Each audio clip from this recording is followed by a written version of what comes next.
Of all the opening scenes in the Star Wars saga, none are more well crafted to set the stage than that of A New Hope. The relatively small Tantive 4 being dwarfed by Darth Vader's massive Imperial Star Destroyer, the Devastator, perfectly depicts the classic David versus Goliath struggle. Today, we'll talk about the music that helped create this iconic scene.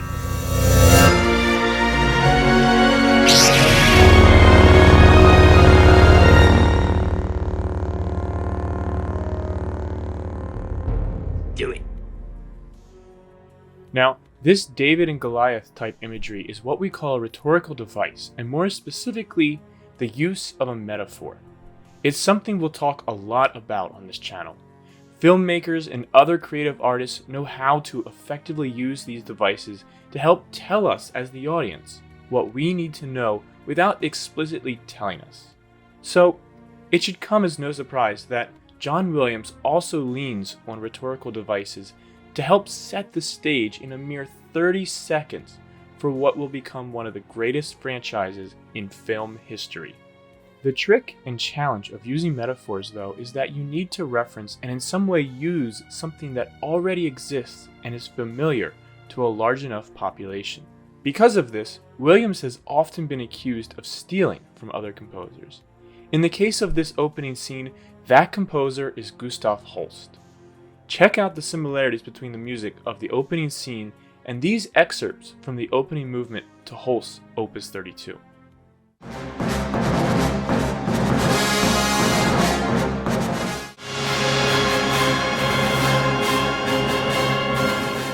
Both use a similar repeating rhythmic pattern known as an ostinato that switches between duple and triple divisions of an odd meter beat while a more lyrical fanfare plays over top. They also both rest on the exact same chord. Listen again to the final chords of Holst's Mars in comparison to the chords being played as we witness the full scale of our first ever Imperial Star Destroyer. I'll talk more about this chord and what it represents in a moment.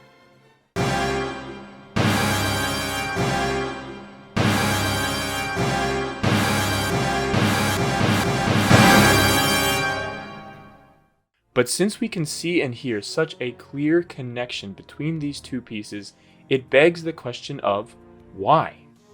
Why would Williams choose to pay homage so blatantly to this piece specifically?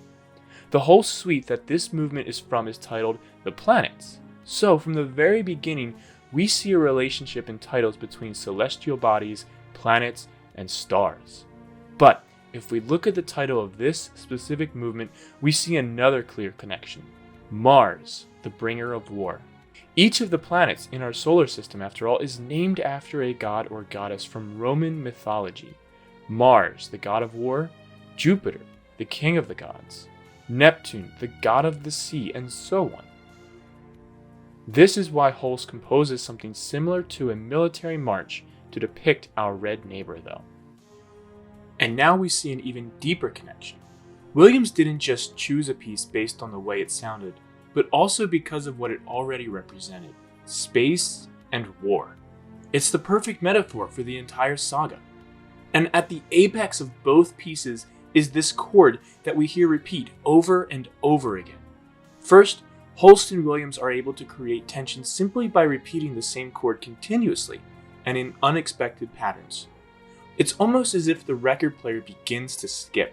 It gives us a sense of sitting still and left to only wonder what comes next, which works perfectly for a Star Destroyer that never seems to stop growing.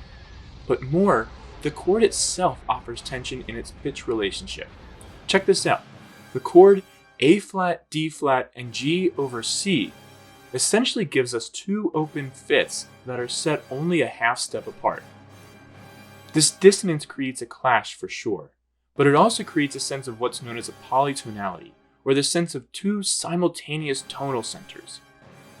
In this case, the C and G relate to C minor,